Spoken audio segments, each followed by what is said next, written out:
There are a number of approaches being used to investigate possible antivirals and vaccines for the COVID-19 virus.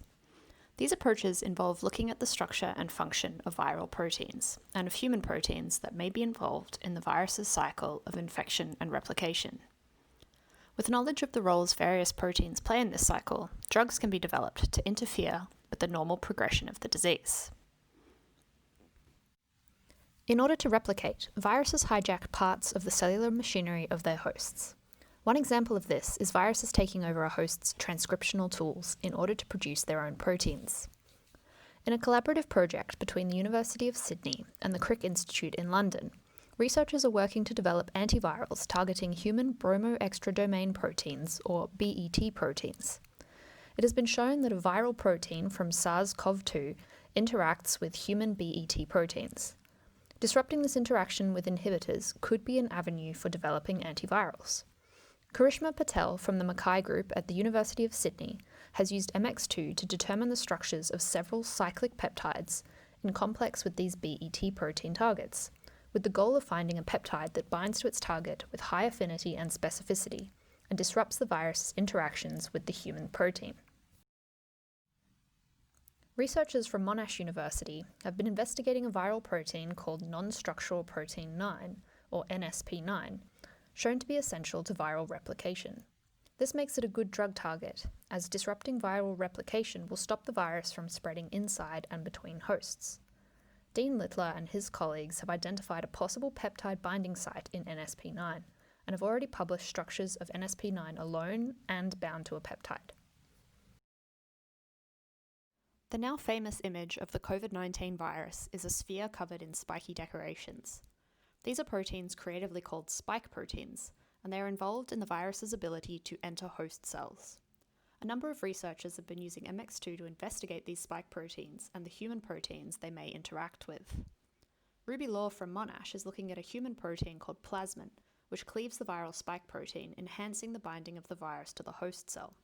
Inhibiting plasmin could reduce the virus's ability to enter cells. Researchers from WEHI are looking to prevent viral adhesion to the human protein ACE2, a receptor for the viral spike protein. Disrupting this interaction could slow or prevent the virus from entering cells, which is necessary for its replication cycle. The WEHI research group led by Waihong Tam is using a method that involves utilizing nanobodies. Nanobodies are small fragments of antibodies, the molecules our systems produce in response to an infection.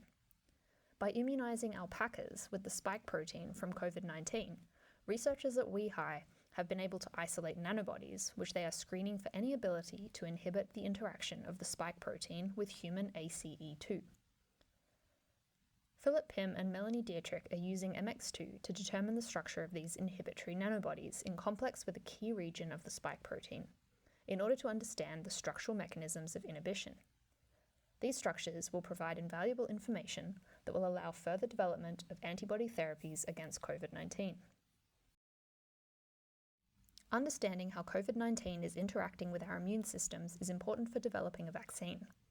Stephanie Grass at Monash University is looking at a human antigen in complex with known and predicted epitopes from COVID-19. Epitopes are parts of the virus that get recognized by our immune systems. Studying the antigen-epitope interactions will help us understand factors affecting long-term immunity if these viral epitopes mutate. On the topic of our immune response to viral infection, Jade Forward at Charles Sturt University is leading investigations into a class of human proteins called nuclear import proteins, NIRs, which are involved in the host's immune response to an invading virus.